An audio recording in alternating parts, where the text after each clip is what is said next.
finished. Today's lecture is about foster care and adoption. This is something that I think 15 years ago would have been probably significantly more informative.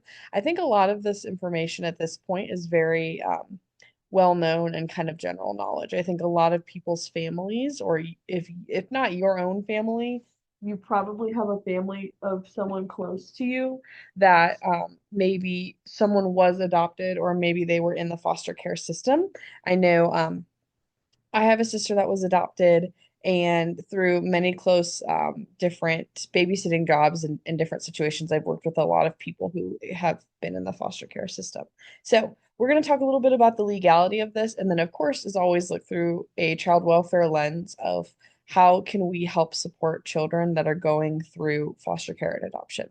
So at the end of 2010, approximately 408,425 U.S. children were in foster care.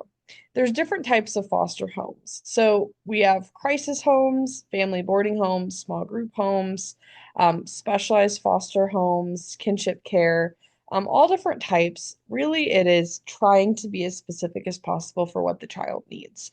If the child is going through some type of crisis, if it's specific, if it's an emergency situation, there are different homes that are more equipped to handle children with different needs. Sometimes that means keeping the families together. Sometimes that means putting them in group homes where they're of age similarly to the other people there.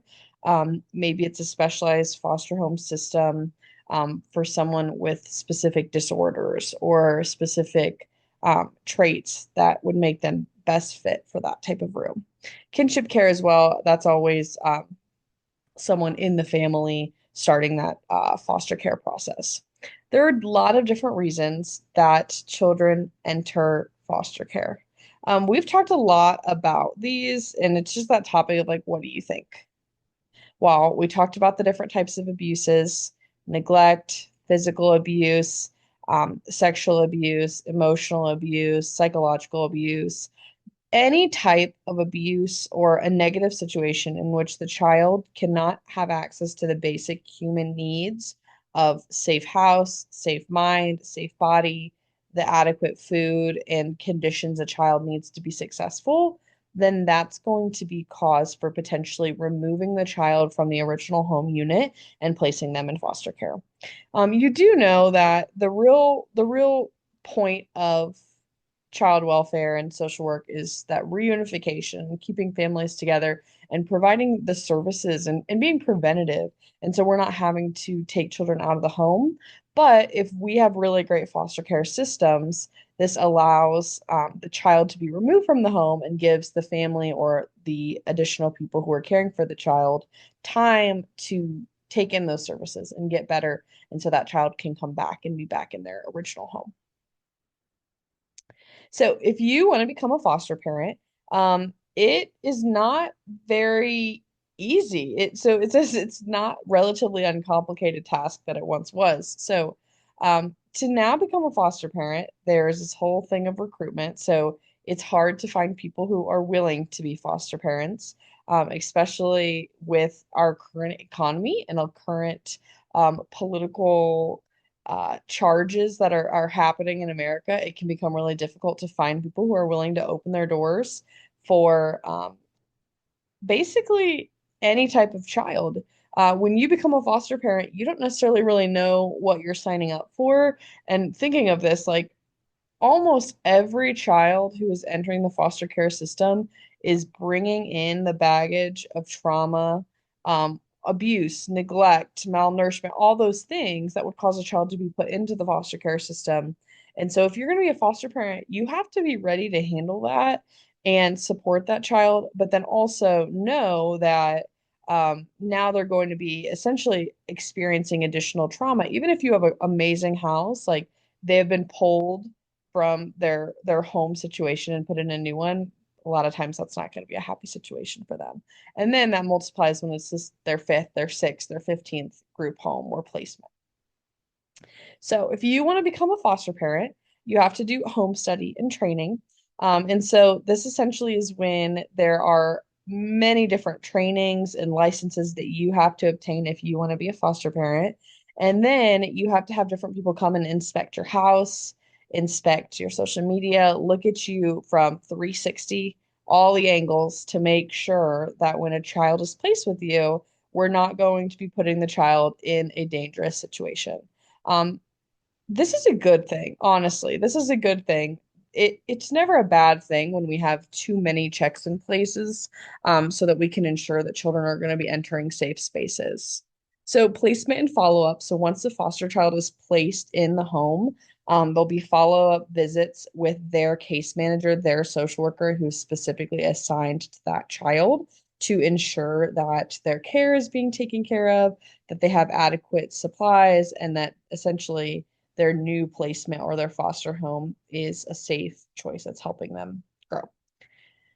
It can be extremely stressful to be a foster parent. I know this from seeing and having a really close relationship with a family that fostered many children, and there are so many unique struggles to this because, again, like these are the children that are probably going to really act out and that are going to be the difficult behavior children.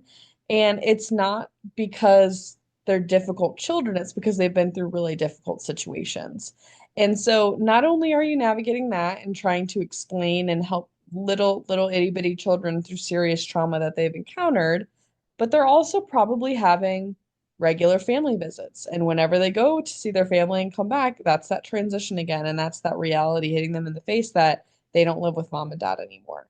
And then you have to take them to all the appointments and the checkups and meeting with the social worker, and it just adds up.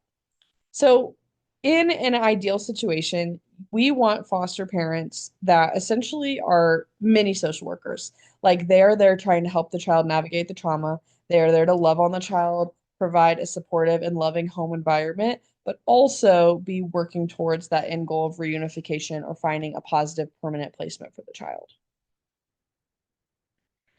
Again, there it isn't just the foster parent. So if the child gets pulled out of the house and now they live in a foster home, there's still a role that that birth parent plays. A lot of the times, the attitudes and reactions of this, the birth parents can be really negative towards the foster parents and hold a lot of resentment, and hold a grudge against them in reality when the foster parents are the people that are actually going out of their way to help their child. But it's not seen as that. It's seen as those are the people who are taking my child away, who are acting like the mom and dad, things like that. There's different rights and responsibilities of the birth parents, especially if they're trying to um, regain their custody of their child. They have to make sure that they are attending so many visits, so many sponsored visits, making sure that they're attending meetings if they have to, and doing the steps they need to do to have that reunification process be successful. This is very different case to case, and specifically what reason why that child was pulled out of their original home always plays a big role. And then, of course, if a child does go through with the reunification process, that's going to be really hard for them. Again, like they're going to have expectations. And especially if they had a really unique and awesome experience in their placement or their foster care situation, going back home might be really disappointing. And having to fight that internal conflict of, yes, I'm back home with my family, but is this really the best place for me? Can be really difficult. And again, these are all children, so it's hard for them to navigate and understand what these feelings really mean. There's a lot of feelings about their placement and their separation. Again, like what I was saying, it's sometimes that birth family can essentially put a lot of fear and really create a negative experience when the child could be having their best living situation yet. And so, a lot of children in foster care feel forgotten, feel pushed around, feel like they are just getting pushed from place to place.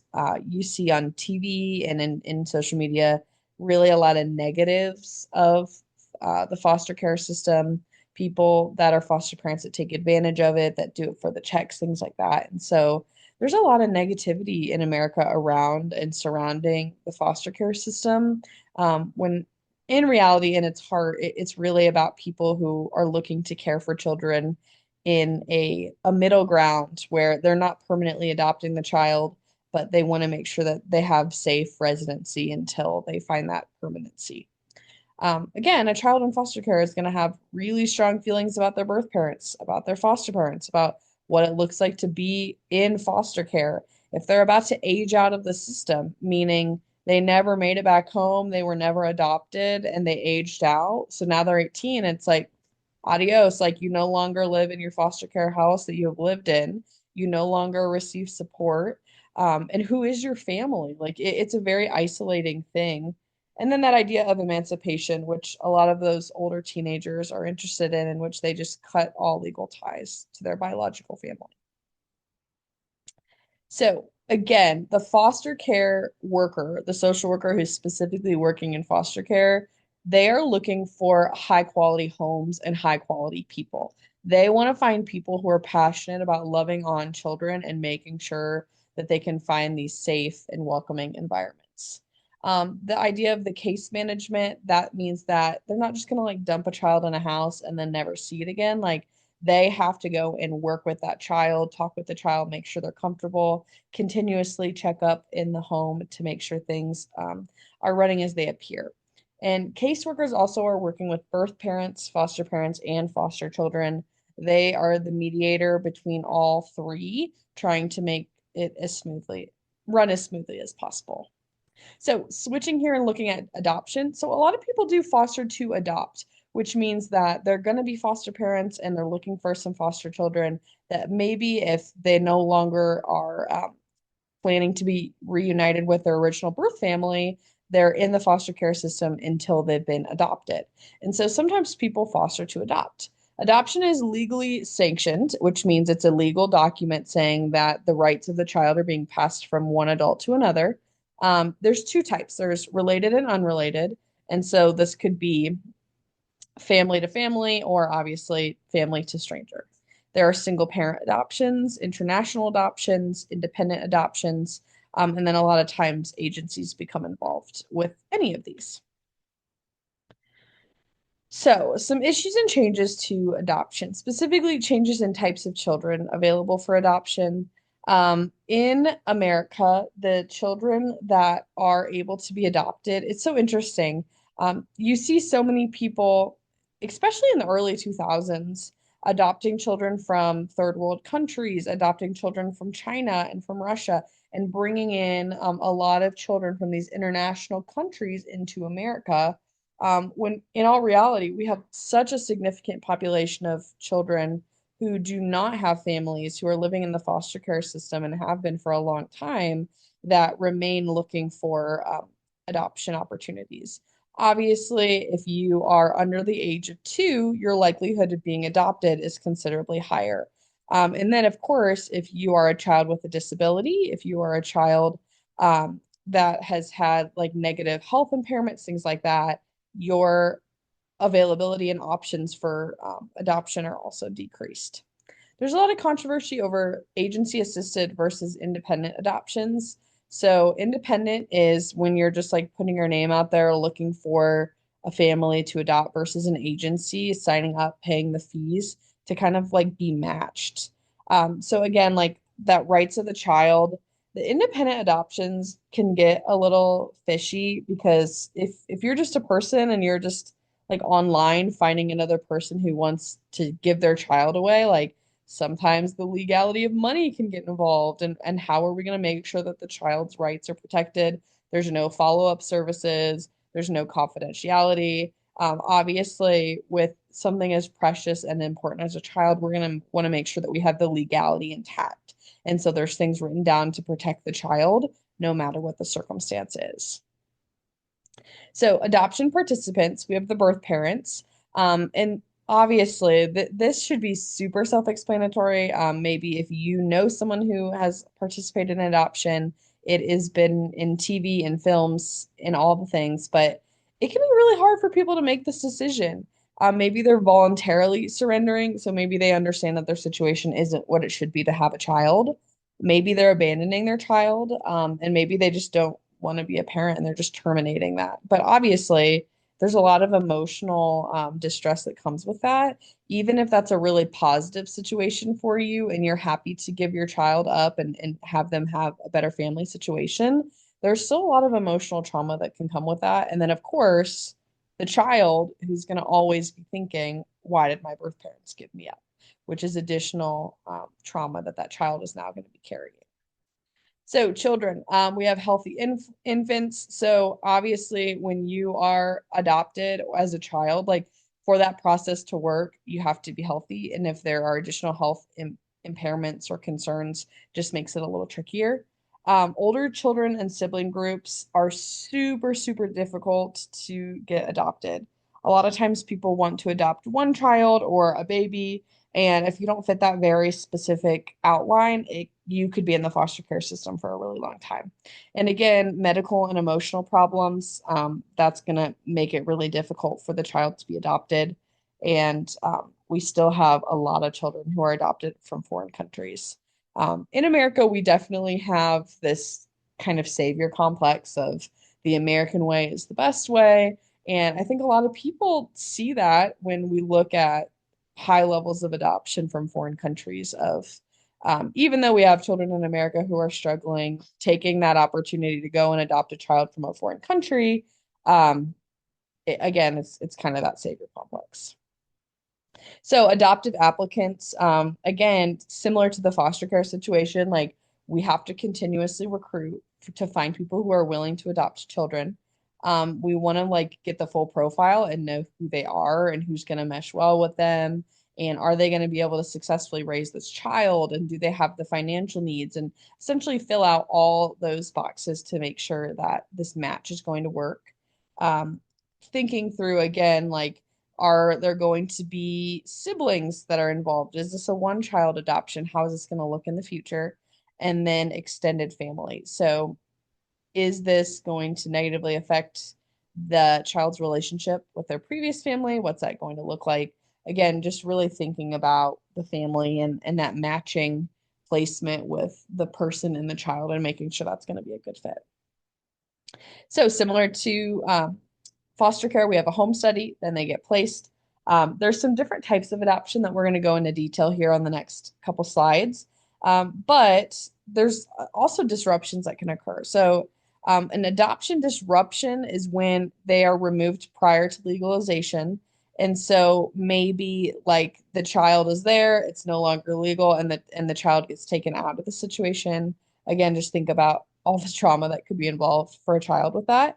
And then adoption dissolution, that legal relationship is terminated. And so maybe they're going through the process and they're like, you know what? No, we no longer want to do this. We're terminating our legal relationship with the child.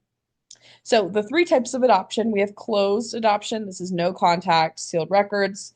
The child gets little to no information about their birth parents. And there's very little to no information given to the birth family about the new situation. This is especially beneficial sometimes if it's a really difficult choice for the people to give the child up for adoption. And maybe they just want the child to go out there and live their own life and kind of have to not necessarily forget about it, but it not be a consistent reminder in their life that that was a choice they made. This can be beneficial for the child sometimes because it can help them remain a positive relationship with their adoptive family. However, my opinion is the best type is either open or mediated, just because it allows the child to have contact with their birth family if they so choose. Open means there's ongoing communication. So this is when the birth family is getting pictures, can have letters sent, they could attend family events. This really varies on the family and child. Families can negotiate and create systems that work for them. There's a lot of benefits. There's just more people that are supporting the child. But of course, this could lead to power struggles and identity crises if the families and the birth families just aren't getting along, or if the birth family starts to regret their decision later in life, that could just obviously lead to a lot of issues. In the best case scenario, an open adoption is the best way to go because again, we want as many positive influences on these children as possible. We want as many people loving on them and caring for them. And especially if the birth parent is showing support to the adoptive family, that's going to show the child that they're in the right place and that everyone in their life supports where they're placed. That last one is just that mediated. That just means that it's kind of the middle ground.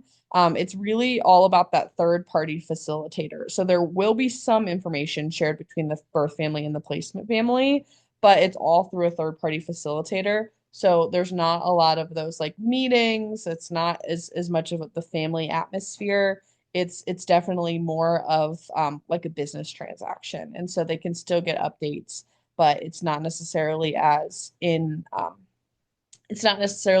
personal. It's more of, again, transactional. So those are the three types of adoption. Really, what I want your big idea to be with this lesson today is yes, in a society where we have really normalized the foster care system and adoption, still processing that trauma that a child can go through, even if it's a really positive adoption, even if they have a really positive time in the foster care system, that feeling of um, identity crisis and isolation and why was I given up? Why didn't my original family think I was good enough?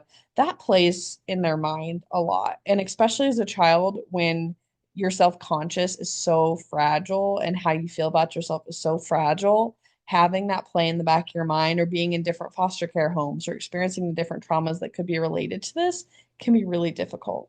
And so, from the social work profession, we need to be on top of it and we need to be looking for these signs and signals and kind of filling in the gaps. And if we know a child is experiencing the foster care system or the adoption system, prioritizing their emotional support and supporting them, letting them know that they are enough, and ensuring that the environments that they are in are safe and positive and are going to be their best placement options. So, that's our lecture for today. I hope you enjoyed it. I know like with my own personal family experience with this topic, it was really interesting to go through and learn a little bit more.